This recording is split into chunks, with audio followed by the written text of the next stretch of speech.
Scalability. जो main scalability होती है फॉरेक्स के अंदर वो होता है लेवरेज, ठीक है। लेवरेज का मतलब ये होता है, ठीक है, सपोज अगर आपने अपने ब्रोकर के अंदर लेवरेज रखा है 1:100, ठीक है। इसका मतलब ये है कि अगर आपके पास $1 है, आप $100 तक की पोजीशन ले सकते हो।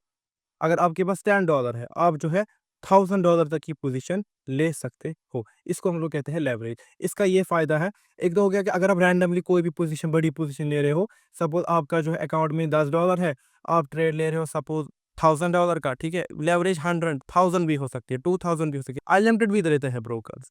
तो ये नहीं है कि आप अगर 1:100 आपकी लेवरेज, अब सीधी बड़ी पोजीशन लो, इसका मतलब ये है कि अगर थोड़ा-सा मार्केट मूवमेंट आएगा तो मुझे बहुत प्रॉफ़िट हो जाएगा।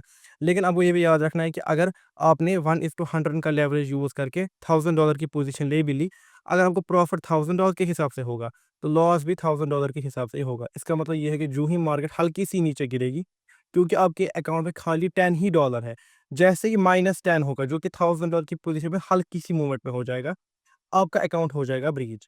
इसलिए लेवरेज को ऐसे यूज़ नहीं करते। लेवरेज को हम लोग करते हैं यूज़ लोअर साइज़िंग में। इसका मतलब ये है कि अगर आपका स्टॉप लॉस छोटा बन रहा है, इस केस में आपको ये फ़ायदा हो सकता है कि क्योंकि आपका टेक प्रॉफिट भी छोटा है, तो आप जो है इस केस में बड़ी पोज़ीशन ले सकते हो, वहाँ पे आपका लेवरेज काम में आएगा। अगर स्टॉप लॉस बड़ा बन रहा है, तो नॉर्मल आप पोज़ीशन साइज़िंग ले सकते हो। इसका मतलब ये है कि आप कभी स्टॉप लॉस छोटा बनेगा, कभी स्टॉप लॉस बड़ा बनेगा। आप दोनों को ही ट्रेड कर सकते हो, बिकॉज़ जैसे ही स्टॉप लॉस बड़ा बनेगा, आपको बड़ी लॉट साइज़ या पोज़ीशन की ज़रूरत पड़ेगी, जो कि आप लेवरेज से आराम से ले सकते हो।